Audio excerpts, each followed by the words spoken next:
Hi mga unggoy! Inaya nga pala kami ng mga boys para mag-dinner date. So eto nga pala yung outfit namin para sa date namin ngayon. Berting lipaya sa duha, oy, gigilig na po ang mga giti.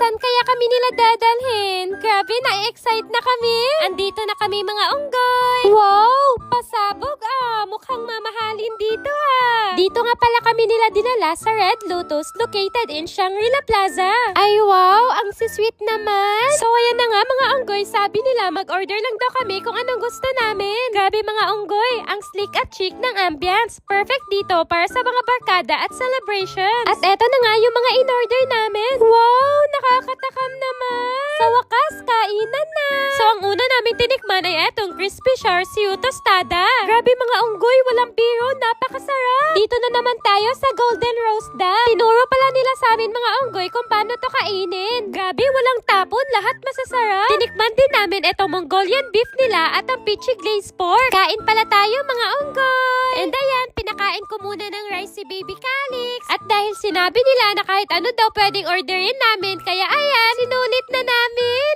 Ayan mga unggoy, inubos muna namin lahat ng mga in-order namin bago kami nag-dessert. Grabe, ang sarap ng chocolate xiaolongbao nila. At pagkatapos namin kumain, dinala nila kami dito sa may mga cocktail.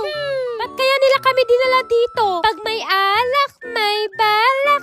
Joke lang. May pa 2 for 1 promo din pala sila mga unggoy. Hindi kami umiinom na may mga alcohol mga unggoy, pero eto napakasarap. Kaya dito na kayo sa Red Lotus. Napakasarap na mga foods, affordable pa. At dahil nabusog nyo kami, may kiss kayo. Sana sa susunod ulit.